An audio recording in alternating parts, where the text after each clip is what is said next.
तो आप लोगों के सामने मैं वायरल पेपर लेके आ गया हूँ। बोर्ड एग्जाम में क्वेश्चन यहीं से आएंगे और ये मेरा दावा है। बाकी डिस्क्रिप्शन एक बार ज़रूर चेक कर लेना, ठीक है, और वीडियो को पूरा देखना। क्वेश्चन नंबर 1 आपसे क्या बोल रहा है, निम्नलिखित संख्याओं में परिमेय संख्या क्या है। परिमेय संख्या कौन सी है, देखो √3 है। 3 एक अभाज्य संख्या है। अभाज्य संख्या के ऊपर अंडर रहने पर ये क्या हो जाती है बच्चों, अपरिमेय। तो ये तो है बच्चों अपरिमेय। देखो इसका दशमलव प्रसार शांत नहीं है और अनावर्ती है, तो ये भी हो जाएगा अपरिमेय। देखो ये 0.1 है, ठीक है, 1 का क्या लगा है, अंडर लगा है, तो ये भी हमारा क्या है, अपरिमेय। और 9 का वर्गमूल क्या होता है, 3। 3 के बट्टे में मैं 1 लिख सकता हूँ। पी बट्टे क्यू के रूप में है, बट्टे में 0 नहीं है। पी और क्यू क्या है, पूर्णांक है, तो ये क्या हो जाएगा, परिमेय हो जाएगा। ऑप्शन नंबर पहला वाला सही हो जाएगा। कह रहे रैखिक समीकरण जो आपको दे रखा है ये और ये, इसका हल क्या होगा। पहला समीकरण है x + y = 10 और दूसरा समीकरण है x - y = 4। इसको हल करना है। देखो जोड़ेंगे तो ये कटा 2x = 10 और 4 14, 2 7 14, x का मान 7 आ गया। अब देखो x + y = 10 था, x का मान 7 है, ठीक है, तो y का मान कितना हो जाएगा, y का मान हो जाएगा प्लस का 7 दे के माइनस का 7 हो जाएगा, तो y का मान हो जाएगा 3। x का मान हमारा 7 है और y का मान हमारा 3 है, यानी कि जो हमारा ऑप्शन नंबर बी है वो बिल्कुल सही हो जाएगा, ठीक है। अगले प्रश्न में हम आ जाते हैं। फिर बिंदु 5,9 की y अक्ष से दूरी क्या होगी। y अक्ष बोला है ना, तो आंसर x वाला होता है। x वाला कितना है, 5। ऑप्शन नंबर सी हमारा सही होगा। अगर x अक्ष से बोलता तो y वाला उत्तर सही होता। अगला प्रश्न हमसे ये बोला है, एक समद्विबाहु समकोण त्रिभुज की एक भुजा 5√2 है, तो इसके कर्ण की लंबाई क्या होगी। आपको पता है ये क्या बोल रहा है, समद्विबाहु और समकोण भी है। मैं आपको चित्र बना के दिखाता हूँ, ये देखिए, ठीक है, समद्विबाहु और समकोण है, मतलब जिसकी दो भुजाएं समान है, 5√2 5√2। तो कर्ण, कर्ण सबसे बड़ी भुजा होती है और कर्ण हमें निकालना है। आपको पता है कर्ण क्या होता है, कर्ण का जो वर्ग होता है, आधार का वर्ग, ये आधार है, प्लस लंब का वर्ग, ये लंब है। तो 5 का वर्ग करेंगे 25, 25 और √2 गुणा √2 सिर्फ 2 होता है, तो 25 दूनी 50, तो इधर भी 50 इधर भी 50, ये कितना आ गया 100। तो कर्ण क्या आ जाएगा बच्चों, कर्ण आ जाएगा 100 का वर्गमूल यानी कि 10। कर्ण कितना आएगा बच्चों, कर्ण आएगा हमारा 10 सेंटीमीटर। ऑप्शन नंबर पहला वाला सही हो जाएगा। अगला जो क्वेश्चन है वो आपके सिलेबस में नहीं है, लेकिन इसका आंसर होगा 0, ठीक है। देखो साइन स्क्वायर कॉस स्क्वायर है ना, और जब इनको जोड़ देंगे 90 आ रहा है, तो इसका आंसर होगा 0। यार किसी धनात्मक सम पूर्णांक p के लिए प्रत्येक धनात्मक विषम पूर्णांक का रूप क्या होगा, ये हमें बताना है। सम पूर्णांक p के लिए तो देखो विषम बोला है ना, तो ऐसी संख्या देखनी है जिसमें विषम संख्या जुड़ी हुई हो। तो देखो इसमें भी जुड़ा हो और इसमें भी जुड़ा है, लेकिन सम पूर्णांक है, तो पूर्णांक सम कब होगा, जब पूर्णांक को सम संख्या से गुणा किया जाएगा। तो ऑप्शन नंबर डी सही होगा, ठीक है, ऑप्शन नंबर डी हमारा सही हो जाएगा। आगे बढ़ते हैं, वेरी वेरी इंपॉर्टेंट क्वेश्चन है। कह रहे हैं यहाँ पर आपको जो दिख रहा है इन द गिवन फिगर, ठीक है, इस क्वेश्चन को अंग्रेजी में ही दिया गया है एग्जाम में, कि जो ए डी है वो x+3 है, जो डी बी है वो 3x+19 है, ये x है और ये 3x+4 है। लेकिन हमें ये बोला गया है कि ये जो डी ई है ना, इस बी सी के समानांतर है, तो आपको इस x का मान बताना है कि कितना होगा। देखो जब ये रेखा इसके समांतर होती है तो थेल्स का प्रमेय क्या कहता है, थेल्स का प्रमेय कहता है कि भैया ए डी बट्टे डी बी, ए डी बट्टे डी बी किसके बराबर होगा, ए ई बट्टे ई सी के बराबर होगा, ये कहता है थेल्स का प्रमेय।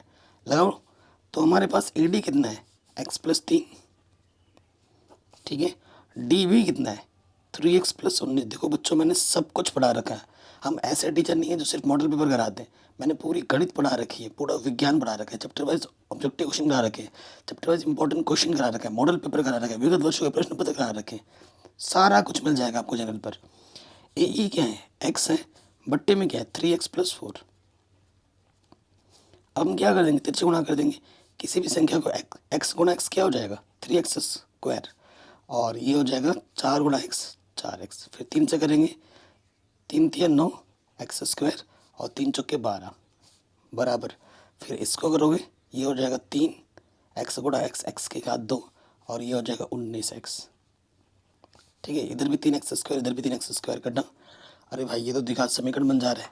सो देखिए यहाँ पे क्या आ जाएगा, यहाँ बचा 9x², ठीक है। और यहाँ से देखो प्लस का 19 उधर जाके घटेगा तो कितना आ जाएगा, माइनस का 19, 4 में से 19 घटाओगे माइनस के 15x बचेगा। और यहाँ पर ऑलरेडी प्लस के 12 है, इस तरफ कुछ नहीं तो 0, 3 से भाग दे दो, 3 तिया 9, 3 ही बचे 15 और 3 चौक, ठीक है, 3 चौके 12। ऐसी दो संख्या निकालो जिनको गुणा करे तो 12 है और जोड़े तो 5 है, जोड़े तो 5 है, ठीक है। तो गुणा करने पे कितना आना चाहिए, 3 चौके 12, 3 बचे 15, 3 चौके 12, 12 और जोड़ने पे 5 है। ऐसी कौन सी संख्या हो जाएगी भाई कि भाई गुणा करने पे, एक बार फिर से कैलकुलेशन चेक कर लो कहीं गड़बड़ ना हो जाए।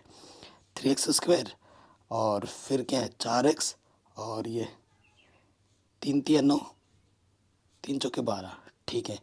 उसके बाद यहाँ से 3x² और ये 19x, ये घटा 9x², घटा देंगे तो माइनस के 15x और ये प्लस के 12, ठीक है। 3 से भाग दे दिया, 3 तिया 9, 3 बचे 15, 3 चौके 12, गुणा करने पे 12 है और जोड़ने पे 5, ठीक है। गुणा करने पे 12 है, 2 छंग 12, 2 तिया 6 और 3 एकम 3, 4 तिया 12। तो क्वेश्चन तो इस ये बन नहीं रहा आंसर, है ना। ऐसी कोई संख्या ही नहीं है जिनको हम गुणा करें तो 12 है और जोड़े तो 5 है, ठीक है। ऐसी कोई संख्या ही नहीं है, तो इसमें कुछ डाउट लग रहा है मुझे, देख लीजिएगा बच्चों हल करके। तो इसमें देखो अगर रॉन्ग क्वेश्चन आ जाता है, बोर्ड एग्जाम में कभी कभी रॉन्ग क्वेश्चन भी आ जाते हैं, तो उसको अटैम्प्ट करने से आपको उसके नंबर पूरे मिल जाते हैं। भले ही आपका आंसर आपने लिखा हो ना लिखा हो, अटैम्प्ट करने से नंबर मिल जाएंगे, ठीक है। आगे बढ़ते हैं अगले प्रश्न में। 1 से 10 तक की धनात्मक सम संख्याओं का समांतर माध्य क्या होगा। धनात्मक सम संख्याओं का समांतर माध्य बोला है, सम संख्या क्या होगी, 2, 4, 6, 8, 10 तक, 10 भी आ जाएगा। कितने संख्या है, 3 2 5, 5 से भाग दे दो तो जोड़ो, ये हो गया 10, 20, 30, 30 बट्टे 5, 5 छंग 30, आंसर आ जाएगा 6, ऑप्शन नंबर डी, ठीक है। कहीं पे भी डाउट हो ना, एक बार प्रश्न को दोबारा ज़रूर देखें। कह रहे हैं 156 का अभाज्य गुणनखंड कितना होगा।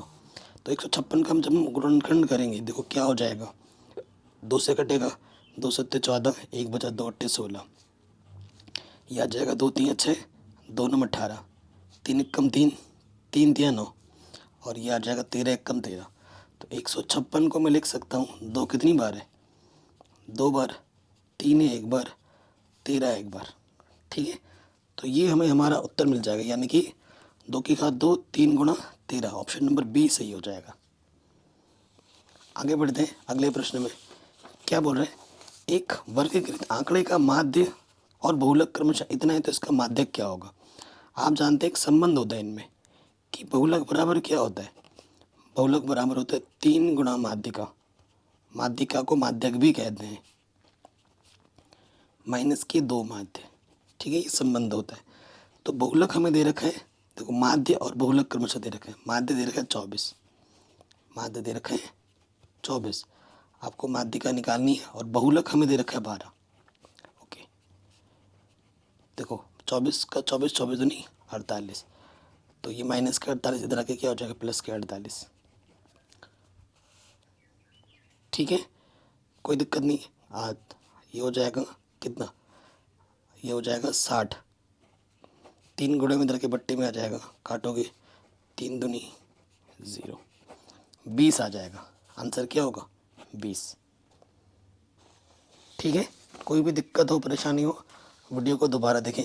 अगले प्रश्न में आ जाते हैं। देखिए ये क्वेश्चन आई थिंक बीच में स्किप हो गया था ना, ये आ गया। अब देखो यदि संख्या है इतने इतने का माध्य x है, इतनी इतनी संख्याओं का माध्य x है, तो x का मान क्या होगा, देखो x का मान क्या होगा, माध्य x दे रखा है, ये ध्यान रखिए x बराबर, ठीक है। इस क्वेश्चन में कुछ तो गड़बड़ दे रखा है, if the mean of the number is x then the value of x।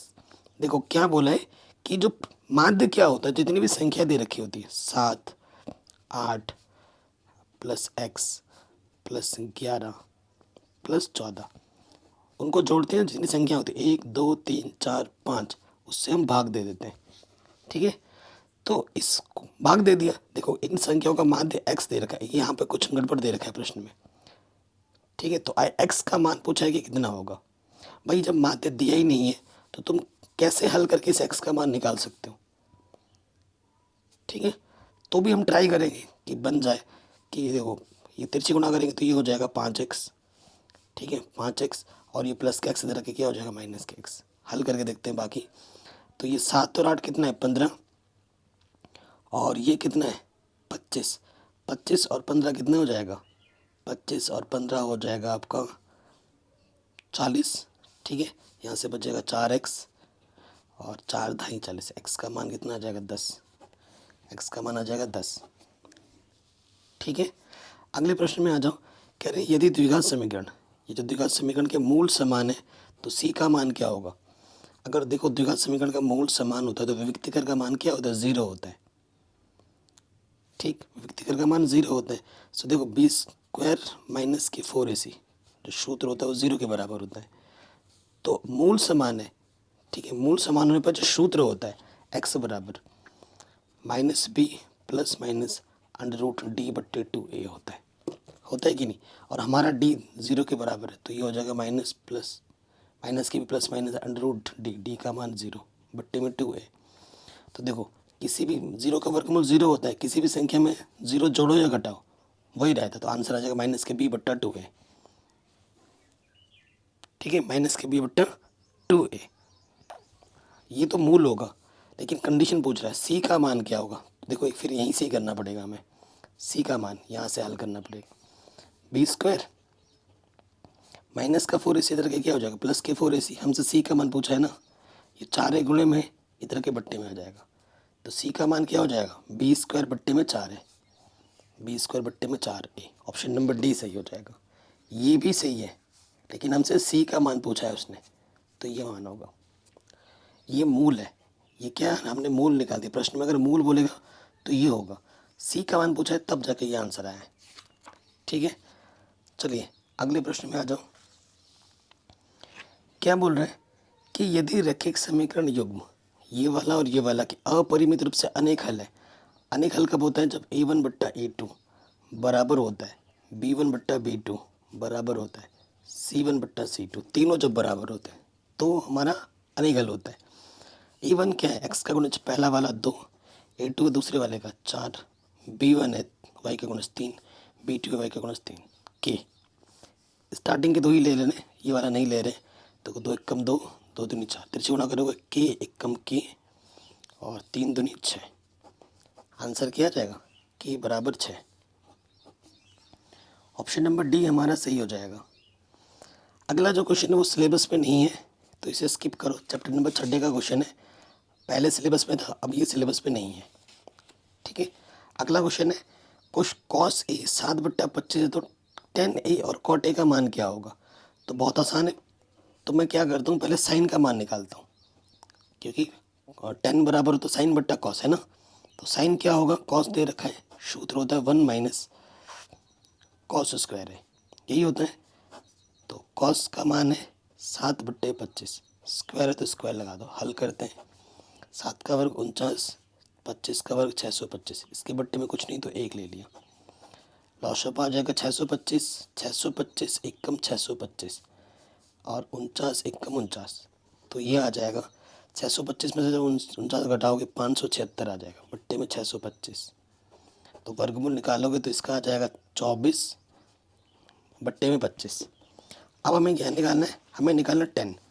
ठीक है, 10 क्या होता है साइन बट्टे कॉस। 10 क्या होता है बच्चों साइन बट्टे कॉस होता है। ठीक, सो देखो हमारे पास साइन का मान कितना आया है 24/25 और कॉस का मान प्रश्न में दे रखा है 7/25। इसके बट्टे में 25, इसके बट्टे में 25, आंसर आ जाएगा 24/7। तो 10 का मान है 24/7। और आप जानते कॉट क्या होता है इसका उल्टा 7/24। ठीक है, 7/24। तो गुणा करेंगे, देखो 24 गुणा 7 लॉशअप आ जाएगा 7 गुणा 24, 24 गुणा 24 576 और 7 गुना 7 49। तो ये आंसर आ जाएगा, ऊपर आ जाएगा जोड़ेंगे तो 625। ठीक है, 625 नीचे गुणा करेंगे तो कितना आ जाएगा, 7 चौके 28, 168। ऑप्शन नंबर डी सही हो जाएगा। ऑप्शन नंबर डी हमारा बिल्कुल सही हो जाएगा। आगे बढ़ते हैं अगले प्रश्न में। हमसे क्या बोल रहा है, दो वृत्तों की त्रिज्याएं क्रमशः इतनी है और इतनी है, तो इन वृत्तों के क्षेत्रफलों का योग के बराबर क्षेत्रफल वाले वृत्त की त्रिज्या कितनी होगी। हमारे पास दो वृत्त हैं, एक ये है और ये, इनके क्षेत्रफलों का योग के बराबर एक बड़ा वाला वृत्त है, तो उसकी त्रिज्या कितनी होगी ये हमें बताना है। इसकी त्रिज्या R1, इसकी त्रिज्या R2। R1 हमें दे रखी है 4 और R2 दे रखी है 3। तो बोला इसका क्षेत्रफल यानी कि पाई R कितना है 4 square plus pi R2, R कितना है 3 स्क्वायर, किसकी, इनके क्षेत्रफलों का योगफल इनके क्षेत्रफल के बराबर है। तो देखो पाई क्या आ जाएगा, ओवरलिस्ट, पाई से पाई क्या होगा, कैंसिल। तो 4 का वर्ग 16, 3 का वर्ग 9, तो 16 और 9 कितना हो जाएगा 25। वर्गमूल निकालोगे 25 का वर्गमूल कितना होता है 5। तो आंसर आ जाएगा 5 सेंटीमीटर। ऑप्शन नंबर पहला वाला बिल्कुल सही हो जाएगा, कोई दिक्कत नहीं है। तो ये क्वेश्चन भी हमारा आराम से बन गया। नेक्स्ट क्वेश्चन क्या बोल रहा है, द्विघात समीकरण के मूल क्या होंगे। तो देखो इसको हल करके भी निकाल सकते हैं, ऑप्शन से भी निकल सकते हैं। देखो दोनों नेगेटिव है ना इसके, तो आई थिंक आंसर पॉजिटिव आना चाहिए। करके देखते हैं। गुणा करने पे 10 आया, घटाने पे 3, 5 दूनी 10। ठीक है, 5 दूनी 10, 5 में से 2 घटाएंगे 3 आ जाएगा। तो माइनस से अंदर गुणा कर दोगे 5x, नेगेटिव नेगेटिव पॉजिटिव, यहाँ से एक जोड़ा यहाँ से एक जोड़ा, x उपनिष्ठ आ जाएगा इस जोड़े से, x बचा, x बाहर आ गया 5 प्लस 2, 2 पंजे 10। जो 2 बार है उसे हम एक बार लिखेंगे और जो उपनिष्ठ निकाला था उसे दूसरे वाले ब्रैकेट में चिन्ह के साथ इसको 0 मानेंगे। यदि x माइनस 5 बराबर 0 तो माइनस के 5 इधर आके प्लस का 5 होगा, और यदि x प्लस 2 बराबर 0 तो प्लस का 2 इधर आके क्या होगा बच्चों, माइनस का 2। आंसर होगा 5 कोमा माइनस के 2, 5 कोमा माइनस के 2। ऑप्शन नंबर बी सही होगा। कह रहे हैं यदि समतल मैदान पर एक मीनार की छाया की लंबाई, देखो मीनार है और ये उसकी छाया है, उसकी ऊंचाई के √3 गुनी, मान लेते हैं उसकी ऊंचाई h है तो ऊंचाई के √3 गुनी है, तो सूर्य का उन्नयन कोण कितना होगा, मान लेते हैं उन्नयन कोण थीटा होगा। ठीक है, आप जानते हैं कोण के सामने वाली भुजा क्या होती है, लंब। 90 अंश के सामने वाली भुजा क्या होती है, कर्ण। तो ये ऑटोमेटिकली क्या हो जाएगी, आधार। तो जो भुजा हमें मालूम है उसको लेते हैं, तो लंब बट्टे आधार, ये दो भुजा की माप हमें मालूम है, और लंब बट्टे आधार का सूत्र क्या होता है बच्चों, tan थीटा। ठीक, अब आप देखो h से h कटा, यहाँ बचा 1/√3 और यहाँ आ गया tan थीटा बराबर है, इधर tan है, इसका मान भी हमें tan में सोचना है। tan 30 का मान होता है 1/√3, tan से tan हटा और थीटा का मान कितना आ गया 30 डिग्री। तो जो हमारा उन्नयन कोण होगा वो 30 डिग्री होगा। अगर इस प्रश्न में यहाँ आ जाता कि जितनी लंबाई है उतनी ही छाया की लंबाई है, तो उस स्थिति में चाहे आपसे अवनमन पूछे या उन्नयन, आंसर कितना होता, 45। आगे बढ़ते हैं, नेक्स्ट क्वेश्चन में आते हैं। कह रहे 45 सेंटीमीटर ऊंचाई और 4 सेंटीमीटर व्यास वाले एक धात्विक ठोस विलयन को पिघलाकर बनाए गए 6 सेंटीमीटर व्यास के ठोस गोले की संख्या कितनी होगी। ठीक है, कितनी संख्या होगी ये आपको बताना है, बहुत ही सिंपल सा क्वेश्चन है। देखो हमारे पास क्या बोला है, हमारे पास धात्विक ठोस विलयन है, एक ठोस विलयन है बड़ा सा, चित्र बना के भी दिखाता हूँ। ये हमारा एक ठोस विलयन है जिसे पिघलाकर 6 सेंटीमीटर व्यास वाले कितने गोले बनाए जाते हैं, मैंने बोल दिया n गोले बनाए जाते हैं। इसे पिघलाकर n गोले बनाए जाते हैं। इस गोले का जो व्यास हमें दे रखा है वो दे रखा है 6 सेंटीमीटर, और इस बेलन का जो व्यास दे रखा था वो दे रखा था 4 सेंटीमीटर, और इसकी जो ऊंचाई हमें दे रखी थी वो 45 सेंटीमीटर दे रखी थी। ठीक है, तो मान लेते हैं कि इसकी त्रिज्या कितनी होगी, हाँ 6 की आधी हो जाएगी 3, और इसकी त्रिज्या व्यास 4 है तो आधी कितनी होगी 2 सेंटीमीटर, और ऊंचाई हमें दे रखा है 45 सेंटीमीटर। इसको पिघला कर ये बनाया गया तो इसका जो आयतन होगा इसका भी वही आयतन होगा, क्योंकि n गोले का आयतन किसके बराबर है, बेलन के आयतन के। तो n निकालना है हमें। गोले का आयतन का सूत्र होता है 4/3 पाई आर क्यूब, और बेलन का आयतन होता है पाई आर स्क्वायर एच। दोनों तरफ पाई से पाई कटा, 4/3 और कैपिटल आर का मान है 3, 3 × 3 × 3 क्यूब है ना। आर कितना है 2 × 2 और एच का मान है 45। 3 से 3 कटा, देखो 4 2 दूनी 4 कटा, 9 पंजे 45, तो n का मान कितना आ जाएगा 5। तो इससे पिघलाकर ऐसे 5 गोले हम बना सकते हैं। कितने गोले बना सकते हैं, 5 गोले। आगे बढ़ते हैं, अगले प्रश्न में आ जाओ, आखिरी। कह रहे एक समबाहु त्रिभुज इस प्रकार है, ठीक है, एक समबाहु त्रिभुज इस प्रकार है, समबाहु बोला है। मैं आपको चित्र बना कर दिखाता हूँ। समबाहु में सभी भुजाएं आपस में समान होती है, यानी कि जो ए बी है, जो बी सी है और वो जो ए सी है वो आपस में बराबर है। तो हमसे बोला गया है कि एक लंब डाला जाता है ऐसे, ए डी बी सी पर लंब है। ये जो ए डी है ना वो बी सी पर लंब है, यहाँ पर। तो जब समबाहु त्रिभुज में लंब डाला जाता है ना तो इसके सामने वाली भुजा को ये 2 हिस्सों में बराबर हिस्सों बांट देती है, ठीक है। तो हमारे पास जितना बी डी होगा ना उतना ही डी सी होगा, और इसका मान होगा ना बी डी या डी सी का मान बी सी के आधे के बराबर होगा, ठीक है। आंसर में अगर ध्यान से देखो सब में D C D C D C D C है ना। ए डी का मान डी सी के पदों में निकालना है, ए डी का मान डी सी के पदों में निकालना है, ठीक है। चलिए तो सबसे पहले हम आ जाते हैं समकोण त्रिभुज ए डी सी में। ए डी सी में पाइथागोरस प्रमेय से क्या होता है, कर्ण का वर्ग। कर्ण हमारा क्या है ए सी, बराबर क्या होगा आधार का वर्ग डी सी प्लस लंब का वर्ग क्या है ए डी। हमें निकालना है ए डी स्क्वायर किसके बराबर होगा, डी सी के पदों में। अच्छा, अगर आपको इसमें कन्फ्यूज़न हो रही है तो एक शॉर्ट ट्रिक मेरे पास और भी है। अगर इस भुजा को मैं 2a बोल दूँ, ये भी 2a है, तो ये क्या हो जाएगी a हो जाएगी और ये भी a हो जाएगी। ए डी अपन को चाहिए। देखो ए सी हमारे पास क्या है 2a है, ए सी हमारे पास 2a है, 2a का वर्ग करोगे तो क्या हो जाएगा 4a², और सी डी हमारे पास क्या है a है तो ये a² और ये हो जाएगा AD²। तो ये 4a² प्लस k² इधर के माइनस का हो जाएगा, तो 4a² में से a² घटाओगे तो ये आ जाएगा 3a², ठीक है। कितना आ जाएगा 3a², और a क्या है आपके पास सी डी है, ठीक है। ये सबसे बेस्ट एक्सप्लेनेशन होगा समझने के लिए। अगर ए डी फेडी के चक्कर में पड़े रहते तो आंसर नहीं आता लेकिन बहुत टाइम लग जाता। तो ये 3CD² के बराबर होगा, 3CD², ऑप्शन नंबर पहला वाला ये हो गया। अब हम आते हैं हमारे वर्णनात्मक प्रश्नों में, ठीक है। वेरी वेरी इंपॉर्टेंट क्वेश्चन है सारे।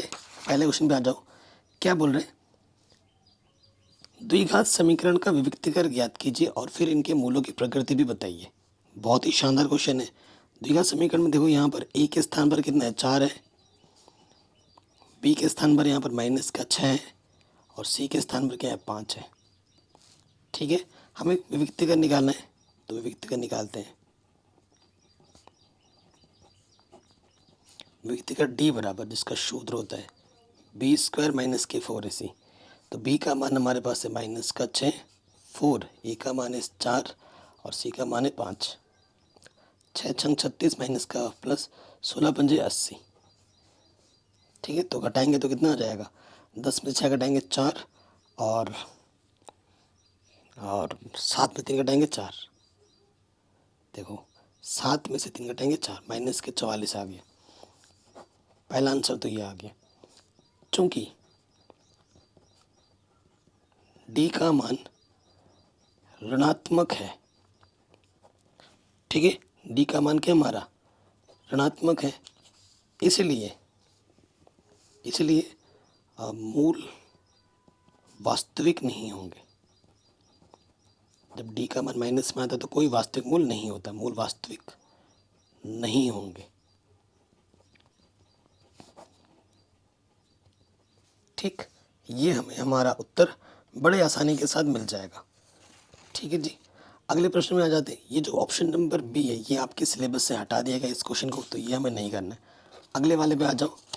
नेक्स्ट क्वेश्चन क्या बोल रहे हैं कि अगर कॉस ए माइनस बी √3/2 हो और साइन ए प्लस बी √3/2 हो, तो और ए का मान बी से बड़ा हो, तो ए और बी का मान आपको बताना है कि कितना होगा। ठीक है, बहुत ही शानदार क्वेश्चन है। सो देखो सी नंबर का क्वेश्चन हमें क्या दिया है, कॉस ए माइनस बी हमारा है √3/2। इधर कॉस ए बराबर है, इसका मान भी हमें कॉस में सोचना है। Cos A minus B, cos 30 का मान होता है √3/2। कॉस से कॉस हट गया तो ए माइनस बी हमारा आ जाएगा 30 डिग्री। समीकरण नंबर 1 हो गया। दूसरी चीज़ हमें क्या दे रखी है, साइन ए प्लस बी बराबर √3/2 दे रखा है। इधर साइन है बराबर है, इसका मान भी हमें साइन में सोचना पड़ेगा। तो साइन 60 का मान होता है √3/2। साइन से साइन हट गया, यहाँ आ जाएगा ए प्लस बी बराबर 60 डिग्री। समीकरण नंबर 2। अब इन दोनों को विलोपन विधि से हल कर दो। समीकरण 1 तथा 2 से इसको हल करो तो समीकरण 1 क्या है हमारे पास, ए माइनस बी बराबर 30 डिग्री और अगला है ए प्लस बी बराबर 60 डिग्री। जोड़ने पर विपरीत चिन्ह कटेंगे, ए और ए कितना हो जाएगा 2a, 60 और 30 हो जाएगा 90। ठीक, ये 2 गुणे में इधर के पट्टी में आ जाएगा, 2 चौका 8, 1 बचा, 2 पंचे 10, तो ए का मान आ गया 45 डिग्री, 45 डिग्री। देखो हमारे पास क्या है कि ए प्लस बी कितना है 60 डिग्री, ए का मान यहाँ रख दोगे 45, प्लस का 45 उधर जाके क्या हो जाएगा माइनस के 45, तो आंसर कितना आ जाएगा 15 डिग्री। तो प्रश्न में ये बोला भी था कि जो ए का मान आएगा वो बी से बड़ा आएगा, आ रहा है। तो ये क्वेश्चन भी हमारा आराम से बन गया। आगे बढ़ो, next question very very important है, हर साल एग्जाम में आता है।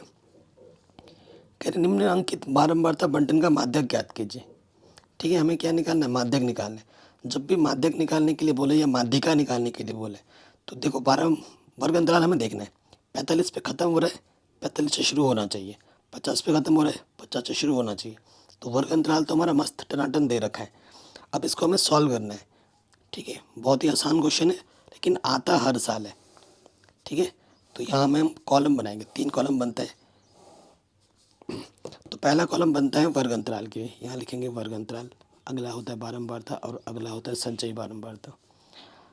40 से 45, 45 से 50, 50 से 55, ठीक है, फिर 55 से 60, 60 से 65, फिर है 65 से 70, 70 से 75, ये चीज़ है। अब आ जाओ यहाँ पर हमें बारंबारता दे रखी 2, 3, 8, 6, 6, फिर है 3, फिर है 2। संचयी बारंबारता कैसे निकालते हैं, पहला वाला वैसे का वैसे आ जाता है। ठीक है, फिर 2 में 3 जोड़ोगे 5, 5 में 8 जोड़ोगे 8 और 5 13, 13 में 6 जोड़ोगे कितना हो जाएगा 19, 19 में 6 जोड़ोगे 25, 25 में 3 जोड़ोगे 28, 28 में 2 जोड़ोगे 30। इन सबको जोड़ के देखोगे कितना आ रहा होगा 30 आ रहा होगा। तो इस सब के योगफल को हम n कहते हैं, f के योगफल को हम क्या कहते हैं n कहते हैं। यहाँ जितना होगा ना यहाँ पे भी उतना ही होना चाहिए। अगर उतना है तो आपने सही किया है, नहीं तो गड़बड़ हो गई है जोड़ने घटाने में। अब आपको निकालना है अगले पद में n/2। n कितना हमारे पास है 30/2, यानी कि 30 का आधा कितना होगा 15। अब आपको 15 से जस्ट ज़्यादा ढूंढना है, कहाँ पर CF में। 15 से ज़्यादा क्या है बच्चों, देखो 19 है, यहाँ 6 है और ये आ गया 55 से 60 लिखेंगे। चूँकि माध्यक वर्ग कितना है हमारे पास 55 से 60 है, तो माध्यक वर्ग की निम्न सीमा हमारे पास क्या है L 55, और हमारा H कितना है, कितने कितने का अंतर है 55 से 60 के बीच 5 का अंतर। तो ये जो होता है F के सीध में है ना, ये हमारा F मिला है जहाँ से हमने ढूंढा था। ठीक है, ये वाला हमारा CF होता है। ठीक, अब हम निकालते हैं माध्यक, इसलिए माध्यक या माध्यिका जो आप कहो, सूत्र होता है L प्लस N/2 माइनस का CF गुणा H/F। L हमारे पास कितना है 55, N/2 कितना है ना 15, CF हमारे पास है 13, H का मान है 5, F का मान है 6। तो देखिए 55, 15 में से 13 घटाएंगे 2 आ जाएगा, ठीक है, 2 पंजे 10, भाग दे दोगे 6 से भाग दोगे 10 में एक बार जाएगा, 6 कम 6 4 बचेगा, ठीक है, दशमलव लगेगा 0 पर, 6 छंग 36, 6 छंग 36, फिर 4 बचेगा, चलता रहेगा, ये 1.66 आता रहेगा 55 और ये आ जाएगा 1.66। तो 55 में एक जोड़ेंगे तो ये हो जाएगा 56.66। तो ये हमें हमारी माध्यिका, हमें हमारा माध्यक बड़े आराम से मिल जाएगा। ठीक, कोई दिक्कत नहीं है, आराम से बन गया। आगे बढ़ते अगले प्रश्न में आ जाते हैं। कभी कभी तो ये प्रश्न भैया 4 नंबर में आ जाते हैं, कभी कभी 2 नंबर में आ जाते हैं। तो भाई आता है, करना तो पड़ेगा भाई, जितने भी नंबर में दे।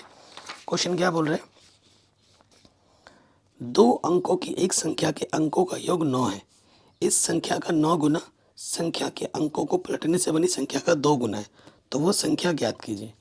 देखो भैया, जब 2 अंकों की संख्या है, ठीक है ना, 2 अंकों की संख्या है तो एक इकाई का अंक होगा और एक दहाई का अंक होगा। ठीक, मान लेते हैं कि जो इकाई का अंक है ये इकाई है, ये दहाई होता है।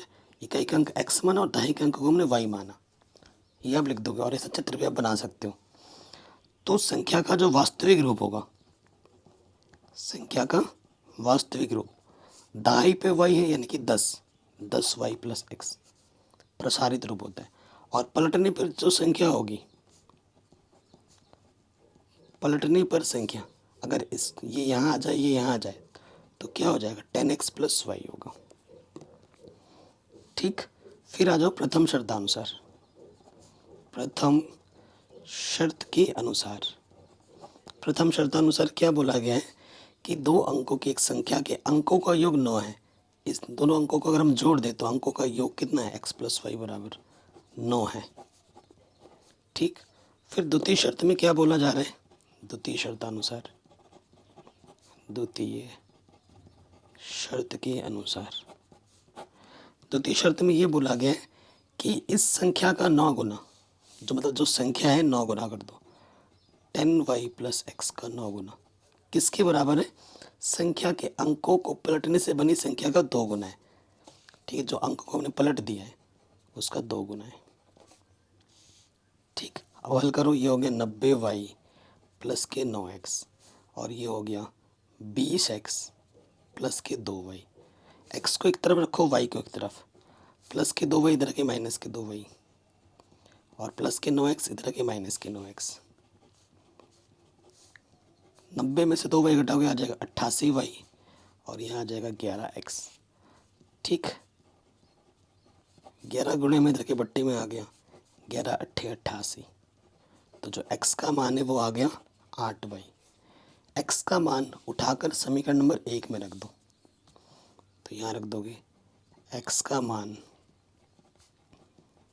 समीकरण 1 में रखने पर, ठीक है, यहाँ रख दोगे तो x का मान क्या हो जाएगा, x की जगह पर 8y है, प्लस में ऑलरेडी y है और यहाँ 9, तो 9y बराबर 9, 9 एक कम 9, तो y का मान आ गया 1। चूँकि x बराबर क्या है बच्चों 8y, y का मान है 1, तो x का मान आ गया 8।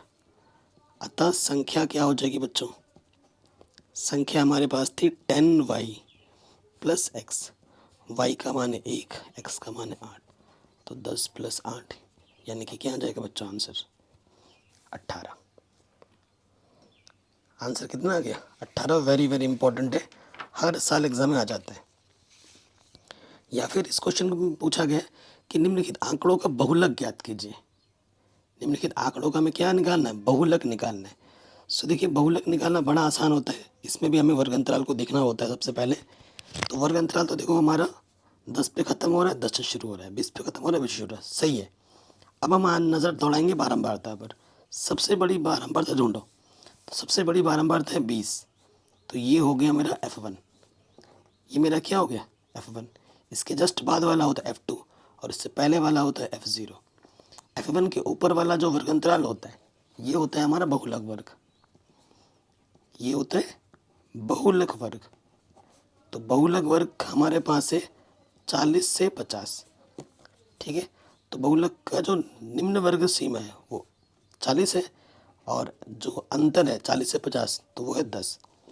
बहुलक निकालना है हमें, हमारा बहुलक का सूत्र पता होना चाहिए।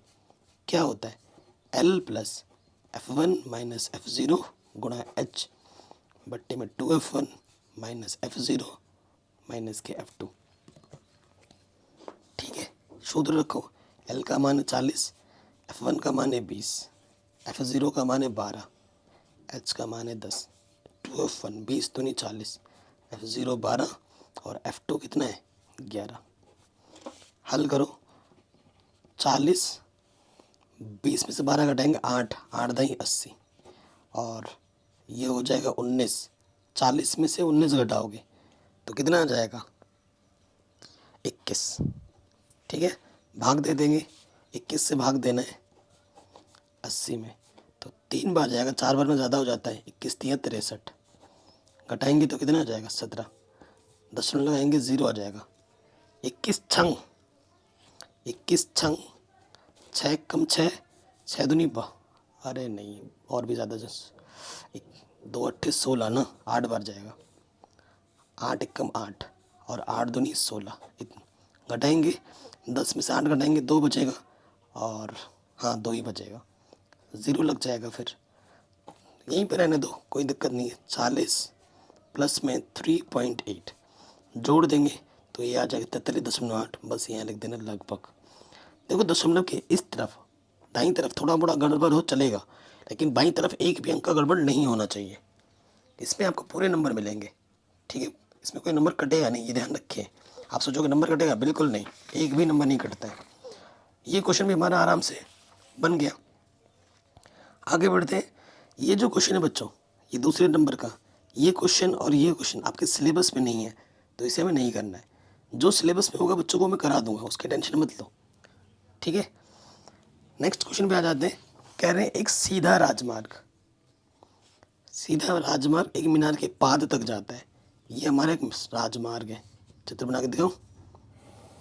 ये राजमार्ग और ये मीनार है, मीनार के पूरे पैर तक जाता है, ठीक है।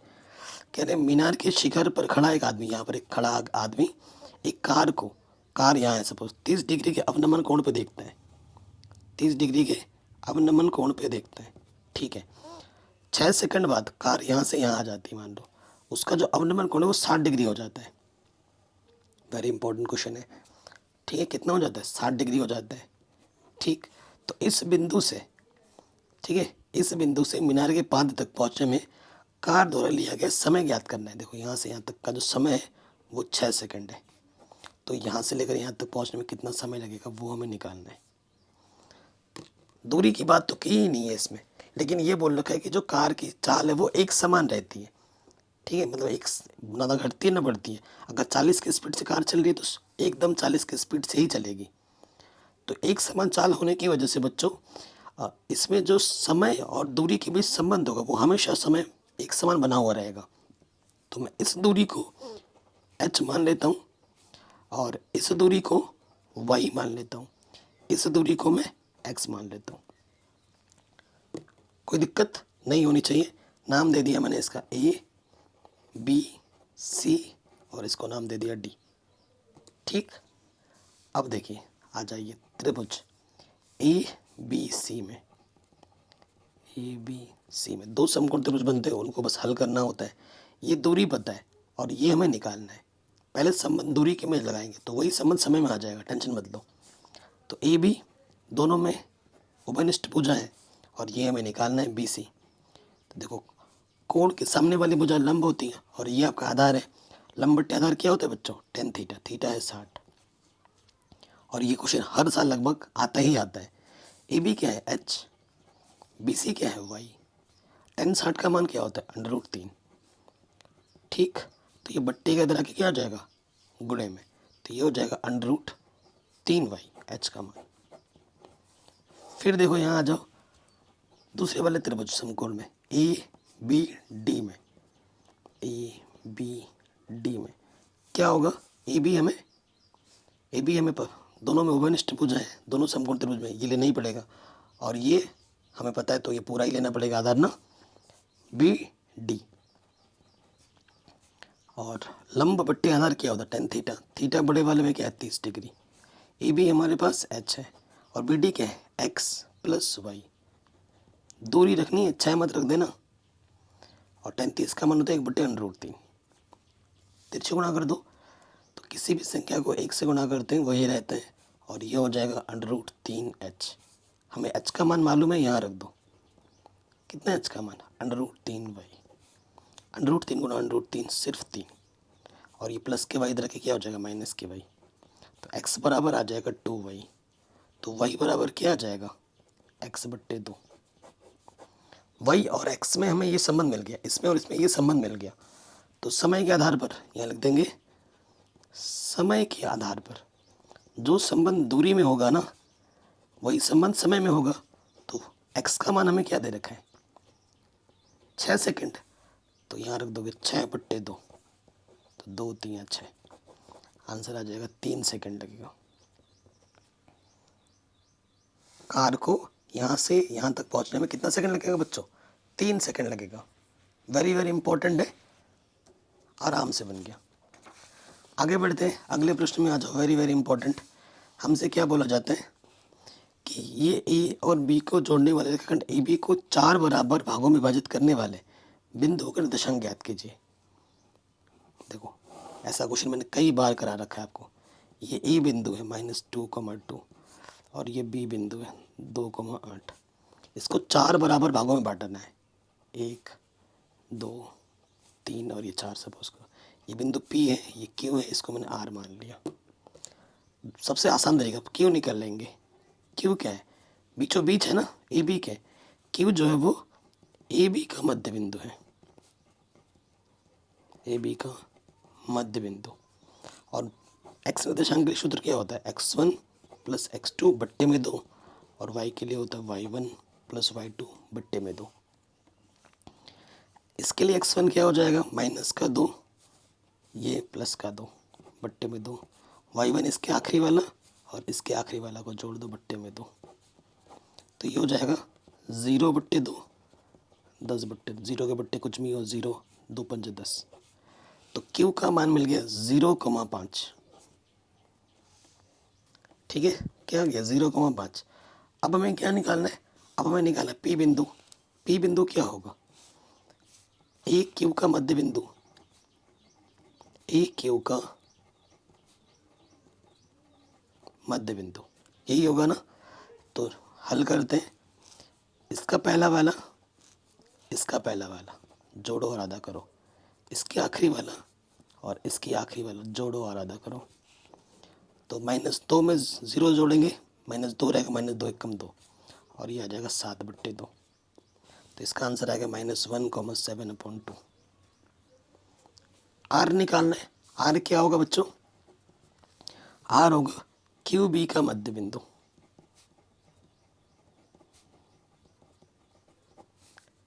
ठीक, इसके पहला वाला प्लस इसका पहला वाला जोड़ोगे और आधा करोगे, इसके आखिरी वाला इसके आखिरी वाला जोड़ोगे और आधा करोगे। 2/2, 2 = 2, 8 और 5 13/2। आंसर आ जाएगा 1,13/2। तो ये तीनों बिंदु हमने आराम से निकाल दिए। ठीक, कहीं पे भी डाउट हो एक बार दोबारा ज़रूर देखें। अगले प्रश्न में आ जाओ, वेरी वेरी इंपॉर्टेंट है। कह रहे निम्नलिखित बारंबारता बंटन का माध्य ज्ञात कीजिए। आपने नोटिस किया बोर्ड के पेपर में माध्य भी आ गया, माध्यिका भी आ गई, बहुलक भी आ गया। तो तीनों आएगा ही आएगा, 100% गारंटी है आपके बोर्ड एग्जाम में, तीनों आएंगे ही आएंगे। और ये चीज़ इसकी प्रैक्टिस करके जाओ, नहीं तो बाद में पछताओगे। कई बच्चे बोलते हैं सर मुझे बहुलक आता है निकालना, मुझे वो नहीं आता, ये नहीं आता। भाई आएगा एग्ज़ाम में सब, और नहीं करोगे तो नंबर नहीं मिलेंगे। तो तैयारी करके जानी है हमें, है ना, सब कुछ मैंने पढ़ा रखा है। चलिए हल करते हैं। माध्य निकालने की किसी विधि का उल्लेख नहीं किया है तो आपकी मर्ज़ी है, किसी भी विधि से आप इसको हल कर सकते हो। सबसे पहले आता है वर्ग अंतराल, फिर बारंबारता, फिर आता है वर्ग चिन्ह, फिर बाकी चीज़ें आती हैं। तो हम यहाँ लिखेंगे वर्ग अंतराल, फिर बारंबारता, फिर वर्ग चिन्ह। वर्ग अंतराल हमारे पास है 20 से 60, 60 से 100, फिर 100 से 150। देखो ध्यान रखना, इसमें कितने का अंतर, 40, 40, फिर 50 का अंतर हो गया। अंतर समान नहीं है, ये ध्यान रखना। इसी में बच्चे गच्चे खा जाते हैं। 150 से 250, इसी वजह से 4 नंबर का भी आ रखा है। फिर क्या है, 250 से 350, फिर क्या है, 350 से 450। इसी वजह से ये क्वेश्चन वेरी इंपॉर्टेंट है। और यहाँ लिखेंगे कुल। ठीक है, अब देखो f का मान क्या है। f का मान हमें दे रखा है प्रश्न में 7, 5, 16, 12, 2 और 3। x क्या होता है, दोनों को जोड़ो आधा करो। 60 और 20, 80 का आधा 40। यहाँ देखो 160, 160 का आधा करेंगे तो 80। यहाँ देखो 250 का आधा करेंगे तो 225। अरे यार 125 है ना, 250 का आधा करेंगे तो कितना हो जाएगा, 125। फिर देखो 250 और 150 कितना हो जाएगा, 400, 400 का आधा करेंगे तो आ जाएगा 200। और यहाँ देखिए 600 है, 350 और 250 को जोड़ेंगे तो कितना हो जाएगा, 600, 600 का आधा करेंगे तो 300। और ये है 800 का आधा करेंगे तो 400 आ जाएगा। तो मैं तो भाई सबसे आसान विधि लगा रहा हूँ, माध्य निकालने की प्रत्यक्ष विधि, क्योंकि सिंपल सिंपल गुणा है ना। हालांकि ये दिख रहे हैं बड़े, लेकिन पीछे 0 0 है, सिंपल। तो 7 28, पीछे 0, 8 पंजे 40, पीछे 0। यहाँ थोड़ा गुणा आ जाएगा, बस एक ही बड़ा है। 125 को आपको गुणा करना पड़ेगा 16 के साथ, तो ये आपको मिलेगा 2000। ठीक है, अब 12 दूनी 24, पीछे से 2 0, 2 3 6, पीछे से 2 0, और 4 3 12, पीछे से 2 0। अब इनको जोड़ लो, 0, 8 और 6, 10 और 6, 18। हासिल लगा 1, 4 5 और 1 6। अब सिग्मा एफ में आपको चाहिए होगा 7 और 3 10। ठीक है, 10 हो गया, उसके बाद 5 और 2 7, 17 हो गया।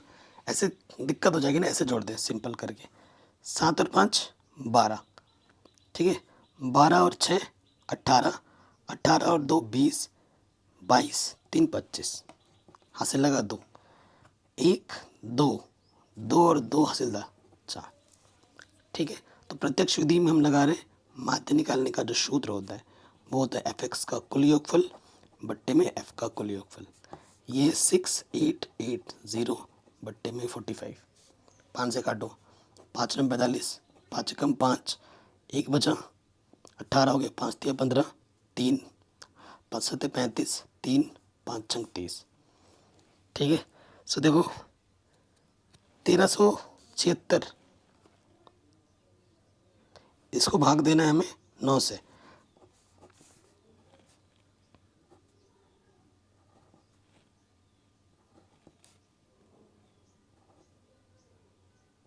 इतना आ जाएगा आंसर।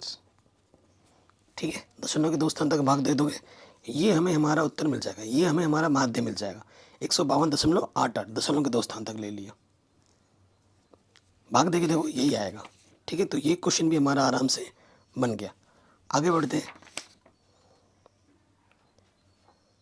क्या बोल रहे हैं अब 6 नंबर के प्रश्न है। ठीक है, 6 नंबर के प्रश्न में देखो ये जो क्वेश्चन है ये आपके सिलेबस में नहीं है, हटा दिया गया है, तो ये हमें नहीं करना है। ठीक है, उसके बाद आगे बढ़ोगे तो ये वाला जो क्वेश्चन है ये भी सिलेबस से हटा दिया गया है, ये भी नहीं करना है। ये भी सिलेबस से हटा दिया है, ये भी नहीं करना है। लेकिन पहले ऐसे ये क्वेश्चन ऐसे इंपॉर्टेंट क्वेश्चन थे जो हर साल आते थे, तो ये तो हमें नहीं करना है। ठीक है, नहीं एनसीईआरटी बुक में ये सब कुछ भी नहीं है, तो ये हमें नहीं करना है।